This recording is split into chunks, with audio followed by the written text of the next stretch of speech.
Case விலை ஏற்றிட்டாங்களா? ஐயையோ! அப்போ 30 ரூபா விற்கிற தோசை 70 ரூபா விற்பானே! அவன் மட்டும் என்ன பண்ணுவான் பாவம் ஹோட்டல்காரனும். இதில் விலைவாசி இதெல்லாம் ஏறினே இருந்துச்சுன்னா அவனும் கூட தான் செய்வான். எல்லாமே அந்தந்த அந்தந்த காலகட்டத்துக்கு வாழ்வாதாரம் மாறிட்டு தான் இருக்குது. நாம் வந்து வீட்டில் சமைக்கலைன்னு பார்த்தா சிலிண்டர் விலை ரொம்ப அதிகமாக இருக்குது. அதை முதல்ல கட்டுப்படுத்தணும். காலேஜ் படிக்கிற பசங்களுக்கு ரொம்ப கஷ்டமாக இருக்குது. அதுமாரி பிஜியில் போயிட்டு தங்குறவங்களுக்கும் ரொம்ப கஷ்டமாக இருக்குது. ஆனால் இந்த கஷ்டத்தெல்லாம் பார்க்குறது எங்களுக்கும் கொஞ்சம் பயமாக இருக்குது. ஏன்னா ரொம்ப பாதிக்குதுப்பா. இப்போ இருக்கிறவங்க ஒன்றும் தெரியாது. இப்போ நம்மள மாரி மிடில் கிளாஸ் எல்லாம் என்ன பண்ணுவாங்க? ஒரு சாப்பாடு சமைக்க முடியாது. நம்ம காலையில் 6 மணிக்கு கடைக்கு வரோம், நைட்டு 9 மணிக்கு தான் போகிறோம். அப்போ ஒரு 2 டைம் நம்ம வெளியே தான் சாப்பிட்ற மாதிரி இருக்கும். அது நம்ம எல்லாரையுமே தானே பாதிக்குது அது. எங்களுக்கும் வாழ்க்கை நாங்கள் ஒரு 1000 ரூபா சம்பாதிக்கிறது ரொம்ப கஷ்டமாக இருக்குது. மாதிரிலாம் கிடையாது. இருக்க இப்போ ரொம்ப இதாக தான் போகுது தவிர ஒன்றும் பண்ண முடியலை. இப்போ பார்த்தீங்கன்னா ஆட்டோக்கே சில இடத்துல கேஸே கிடைக்க மாட்டேங்குது. அது வேற ரொம்ப கஷ்டத்தில் இருக்குது. அதை போல் இந்த போர் நடக்குது அப்படின்னு சொல்லிட்டு இந்த கேஸ் விலைன்னு இல்லை, எல்லா விலையும் ஏறிடுமான்னு சொல்லிட்டு கொஞ்சம் பயமாகவும் இருக்குது. எல்லாத்தோட விலையை ஏற்றிட்டாங்க. ஆனால் நாங்கள் நடுத்தர வர்க்கத்தினருக்கான வருமானம் எந்த விதத்துலையும் ஏறலை.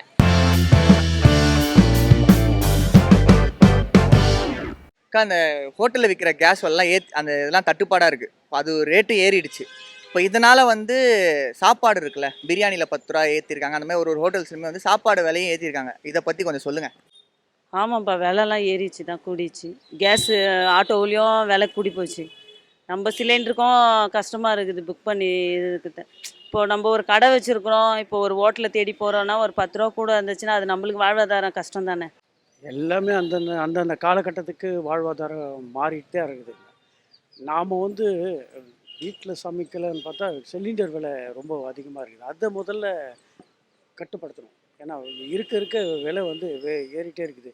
இன்றைக்கி ஒரு 1000 சில்லற ஆயிடுச்சு இல்லையா? வருமானத்துக்கு குறைவாக இருக்கிறவங்க ரொம்ப கஷ்டப்படுது. அந்த காலத்தில் வந்து அடுப்பு, கறி அடுப்பு, இந்த விறகுங்களை வச்சு செய்திருந்தாங்க அம்மா காலத்தில், அப்பா காலத்தில். இந்த காலத்தில் வந்து அதுவே நல்லா இருக்குதுன்னு நினைக்கிறேன். இப்போ வந்து சிலிண்டர் ஒரு வகையில் பயமாக இருக்குது. அதே நேரத்தில் இதை பெண்கள் தைரியமாக நின்று அதை பொருட்படுத்தாமல் அதை தைரியமாக நின்று செய்கிறாங்க. கேஸில் வந்து இந்த இந்த இந்த காலத்தில் செய்கிறாங்க. அந்த காலத்துலேயும் கஷ்டம்தான். ஆனால் இந்த பெண்கள் இப்போ இருக்கிறது ரொம்ப கஷ்டப்பட்டு ரிஸ்க் எடுக்கிறாங்க. அந்த நேரத்தில் இந்த சிலிண்டர் விலையும் அதிகமாகிட்டு அது ரொம்ப அதை கட்டுப்படுத்தணும்னு நல்லாயிருக்கும். இப்போ பார்த்தோன்னா வாழ்க்கை நடத்துறதுக்கு ரொம்ப கஷ்டமாகவே இருக்குது. இருக்க விலைவாசி ஏறின்னு தான் போகுது தவிர ஒன்றும் குறையிற மாதிரிலாம் தெரியல. ஒரு முதல்ல டீ 10 ரூபா குடித்தோம், இப்போ பார்த்தீங்கன்னா டீ 15 ரூபாய் போச்சு. முதல்ல ஒரு பஜ்ஜி 10 ரூபாய்க்கு சாப்பிட்டோம், இப்போ பார்த்தா 15 ரூபா பஜ்ஜி. அதனால் சாப்பிட்றதுக்கே ரொம்ப கஷ்டமாக இருக்குது. ரொம்ப என்ன பண்ணுறதுனே தெரில, ஏகப்பட்ட கஷ்டமாக இருக்குது. மாதிரிலாம் கிடையாது. இப்போ இனி விலைவாசி ஏறின்னு தான் போகுது, இறங்குறதுக்கு வாய்ப்பே இல்லைன்னு நினைக்கிறேன். இந்த கவர்மெண்ட்டு ஏதாவது பார்த்து செஞ்சால் தான் உண்டு. இனி நாளைக்கு ஓட்டு வேறு என்றாங்க. அது முடிஞ்சுன்னா இனி விலைவாசி இன்னும் பெட்ரோல் டீசல் விலை ஏறுமான்னு அது ஒரு சந்தேகமாகவே இருக்குது.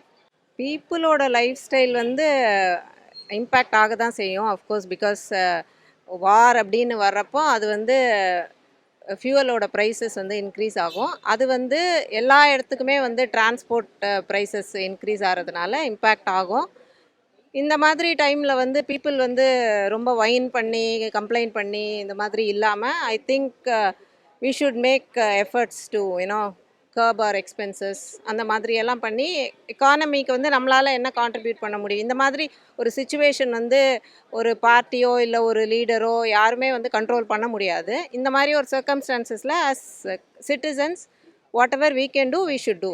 இது வந்து நம்மளை மட்டும் இம்பேக்ட் பண்ணல, எல்லா கண்ட்ரிஸையும் பண்ணுது.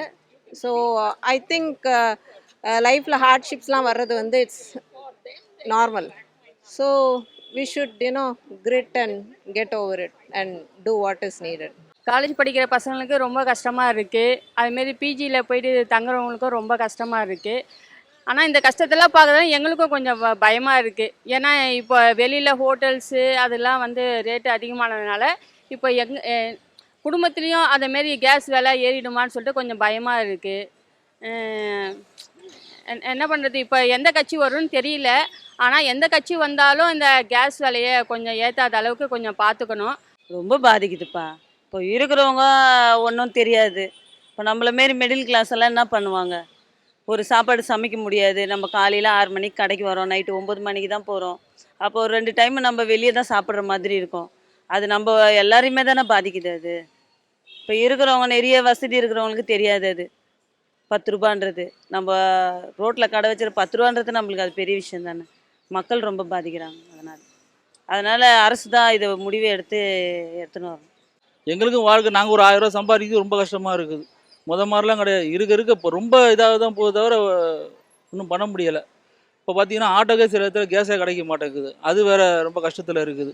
இப்போ அவங்களோட வாழ்வாதாரமே ரொம்ப பாதிப்பாக இருக்குது. இப்போ அந்த கேஸை எல்பிஜி நிப்பாட்ட போகிறதா சொல்லிக்கிறாங்க. இப்போ அடுத்து சிஎன்ஜி முடிஞ்சுன்னா அடுத்து வந்து எலக்ட்ரானிக் கொண்டு வர மாதிரி ஐடியாவில் இருக்கிறாங்க. அதனால் பார்த்தீங்கன்னா ஒன்றும் சொல்கிற மாதிரி இல்லை. எல்லாமே ரொம்ப வேதனையில் தான் இருக்கிறாங்க. என்னத்தை சொல்கிறதுனே தெரியல. மனசே கஷ்டமாகுது. சிலிண்டர் விலை கட்டுப்படுத்தணும். இப்போ வரும் ஆட்சி எதுன்னு தெரியல. நாளைக்கு தான் டிக்ளேர் ஆகும். எது வந்தாலும் மக்களுக்காக செய்கிற ஆட்சி தான் பிடிக்கும். அவங்க மக்களுக்காக இறங்கி செய்யணும். மற்ற இதை விஷயத்துங்கள்லாம் விட்டுட்டு மக்களுக்கு என்னென்ன பாதிக்கப்படுறாங்களோ ரோடு மெயின் ரோடு வந்து சாலை வசதிகளை ரெடி பண்ணணும். அதை கொஞ்சம் விரிவுபடுத்தணும். ரெண்டாவது இந்த சாப்பாடு இதெல்லாம் வந்து இந்த தின்பண்டங்க இந்த வியாபாரிகள் இந்த காய்கறிகள் இதெல்லாம் விலை குறைவாக இருந்தால் ரொம்ப நல்லாயிருக்கும். சிலிண்டர் முக்கியமாக விலை அதிகமாக இருக்குது. குறைவாக பண்ணணும். அதை போல் வந்து இந்த போர் நடக்குது அப்படின்னு சொல்லிட்டு இந்த கேஸ் விலைன்னு இல்லை, எல்லா விலையும் ஏறிடுமான்னு சொல்லிட்டு கொஞ்சம் பயமாகவும் இருக்குது. அதனால் சரி நம்ம கொஞ்சம் வாரத்தில் ஒரு நாள் இல்லை மந்த்லி ஒரு நாள் சொல்லிட்டு ஹோட்டலில் போய் சாப்பிட்லான்னு சொல்லிட்டு நினைக்கும் போது இப்போ வந்து பிரியாணி வந்து 100 ரூபா இருந்தது, இப்போ 150 ரூபா. அதேமாரி வந்து ரேட்டு அதிகமாகிட்டுருக்கு. அதனால் கொஞ்சம் என்ன பண்ணுறது, இந்த போர்னால கொஞ்சம் பயமாக இருக்குது. அதனால் இந்த எந்த கட்சி வந்தாலும் வந்து கொஞ்சம் வாழ்வாதாரத்தை கொஞ்சம் நல்லா பார்த்துக்கணுன்னு சொல்லிட்டு கேட்டுக்கிறேன். கேஸ் விலை ஏற்றிட்டாங்களா? ஐயோ, அப்போ 30 ரூபா விற்கிற தோசை 70 ரூபா விற்பானே. அவன் மட்டும் என்ன பண்ணுவான் அவன் ஹோட்டல்காரனும்? இதில் விலைவாசி இதெல்லாம் ஏறினே இருந்துச்சுன்னா அவனும் கூட தான் செய்வான். இப்போது நீங்கள் சொன்னீங்க ஒரு தகவல், 1000 ரூபாய் இல்லை 1400 சில்லறை ஏறிக்குது இந்த ஒரு 4 மாதத்துக்குள்ளே. இந்த இது வணிக கேஸ் நம்மளுக்கு 100 ரூபாய்க்கு மேலே ஏறி இருக்குது. இப்போ இன்னும் 60 ரூபாய் ஏறும்னு சொல்லி என்னுடைய மனசு சொல்லுது. இன்னும் இந்த தேர்தல் முடிஞ்ச உடனே கண்டிப்பாக 60 ரூபாய் ஏறும் கேஸு, வீட்டு கேஸு. பெட்ரோல் டீசலு மேக்ஸிமம் 10 ரூபாய்க்குள்ளே ஏறும். ஒன்றா நீங்கள் ஆணி அடிச்ச மாதிரி உங்கள் நெத்தியில் நான் சொன்னதை மனசில் வச்சிங்க. அதுக்கப்புறம் அது ரிசல்ட் கரெக்டாக பாருங்கள். இப்போ ஈரானில் போர் நடக்கிறதுனால டீசல் பெட்ரோல் விலை எல்லாமே ஏறி இருக்குது, கேஸும் ஏறி இருக்குது. இது மாதிரி எல்லாத்தோட விலையை ஏற்றிட்டாங்க. ஆனால் நாங்கள் நடுத்தர வர்க்கத்தினருக்கான வருமானம் எந்த விதத்துலையும் ஏறலை. ஆட்டோவில் இப்போ எமர்ஜென்சி ஒரு ஆட்டோவில் போனோம், அவங்க ஒரு 50 ரூபா ஒரு 20 ரூபா எக்ஸ்ட்ரா கேட்குறாங்க. ஒரு அவசரம் வீட்டில் சமைக்கல, வெளியில் போய் சாப்பிட்றோம், சாப்பாடு விலை அதிகமாக இருக்குது, டிஃபனோட விலை அதிகமாக இருக்குது. இது மாதிரி எல்லாத்தோட விலையை ஏற்றிருக்காங்களே கண்டி. இது மாதிரி வேலை செய்கிறவங்களுக்கு என்ன வருமானம் ஏற்றணும், அந்த வருமானம் ஏற்றினா தானே இதெல்லாம் அவங்களால கொடுக்க முடியுன்றதை பற்றி யோசிக்கதே இல்லை. இவங்க ஏற்றுறதை மட்டும் ஏற்றிட்டே இருக்காங்க. இப்போ டீ குடிச்சிட்டு இருந்தோம், ஒரு டீ 10 ரூபான்னு சொல்லிட்டு இருந்தாங்க. இப்போ கேஸ் விலை ஏற்றினால 15 ரூபா ஆக்கிட்டாங்க. இப்போ எங்களால் அது மாதிரி கொடுக்க முடியாது. இப்போ அவங்களுக்காக மட்டும் நீங்கள் வந்து எல்லாமே ஏற்றுறீங்களே, இப்போ நாங்கள் எல்லாம் எப்படி அந்த வருமானத்தை நாங்கள் கொடுக்க முடியும்? எங்களோட வருமானத்தை பற்றியும் நீங்கள் யோசிக்கணும். உங்களோட கவர்மெண்ட்டுக்கு தேவையானதை மட்டும் நீங்கள் எதிர்பார்க்குறீங்க. எங்கள் பொதுமக்களுக்கு தேவையானது என்னன்றதை நீங்கள் வந்து யோசிக்கிறதே இல்லை. எந்த கவர்மெண்ட் வந்தாலும் எங்களோட பிரச்சனையும் நடுத்தர வர்க்கத்தை பற்றியும் யோசிங்க. இப்போ பிஜி இருக்குல்ல, தங்கும் விடுதி, அங்கே ஹாஸ்டலு விடுதி இதிலெல்லாம் கூட வந்து இந்த பசங்களுக்கு வந்து சாப்பாடு விலையை கொஞ்சம் லைட்டாக ஏற்றிட்டாங்கன்னு சொல்கிறாங்க. அதை பற்றி பசங்களுக்கு மட்டும் இல்லைங்க, வேலை செய்கிற ஆம்பளை பொம்பளை எல்லாத்துக்கும் தான் ஏற்றுனாங்களா என்ன பண்ணுவாங்க? சம்பளம் ஏற்றணும், அப்புறம் இது ஏற்றினா நல்லாயிருக்கும் பிள்ளைங்களுக்கு. பாவம், இது அவங்களுக்கு பெரிய சுமை தான். கொஞ்சம் இவ்வளோண்டா இருந்தாலும் சரி, அது பெரிய சுமை தான். அது இந்த பிஜியில் தங்குற பசங்கள்லாம் சாப்பாட்டுக்கு ரொம்ப கஷ்டப்படுறாங்க. எங்கெங்கேருந்தோ வந்துலாம் தங்குறாங்க, படிக்கிற பசங்களாம் வராங்க. அவங்கக்கிட்ட கையில் ஏதோ இருக்கத்தை வச்சு பெற்றவங்க ஏதோ அனுப்பி வைக்கிறாங்க. அந்த பசங்க இருக்கிற பணத்தை வச்சு படிப்பாங்களா இல்லை சாப்பாட்டுக்காக செலவு பண்ணுவாங்களா? ரொம்ப எல்லாருமே கஷ்டப்படுறோம். இதை பற்றி இந்த வரப்போகிற கவர்மெண்ட்டாக இருந்தாலும் சரி, எந்த கவர்மெண்ட் வந்தாலும் எங்களை பற்றி கொஞ்சம் யோசித்து இதுக்கெல்லாம் ஒரு நல்ல சொல்யூஷன் எடுக்கணும். நான் in terms of as a citizen we have to do certain things அப்படின்னு சொல்லிட்டு சொல்லியிருந்தீங்க. Like you might have known something like இது பண்ணா கொஞ்சம் இது கண்ட்ரோல் பண்ணலாம் அப்படின்ற மாதிரி இருக்கும்ல. ஸோ அதை பற்றி கொஞ்சம். Okay, for example as a mother, as a wife, I cook at home and அந்த மாதிரி இல்லாமல் இப்போ சம்மர் அப்படிங்கிறதுனால what I would do is salads, அந்த மாதிரி ஃப்ரூட்ஸ், அந்த மாதிரி எல்லாம் எங்களோட சாய்ஸஸ் வந்து மாற்றிக்கலாம். It's good for the health, it's good for the environment, fuel prices கம்மியாகும். அண்ட் வீக்லி வந்து 3 டைம்ஸ் 4 டைம்ஸ் நம்ம வெளியே சாப்பிட்டோம்னா we can just get it down to 2 times அந்த மாதிரி. அதுக்காக ஃபுல்லாக கட் பண்ணக்கூடாது. பீப்புள் ஒர்க் பண்ணுறவங்க சேல் பண்ணுறவங்க அவங்க எல்லாமும் பீப்புள் தான். So what ever we can do. Maximum வெளியில் சாப்பிட்றத விட வீட்டில் கொஞ்சமாக சமைச்சு வாரத்தில் ஒரு நாளைக்கு ஒரு நான் வெஜிடேரியன் சாப்பிட்லாம். ஒரு நாள் 2 நாளைக்கு அப்படி கட்டுப்படுத்தினாங்கன்னா வருமானத்தை கட்டுப்படுத்தலாம். ரசம் மோர் அந்த மாதிரி ஒரு இதில்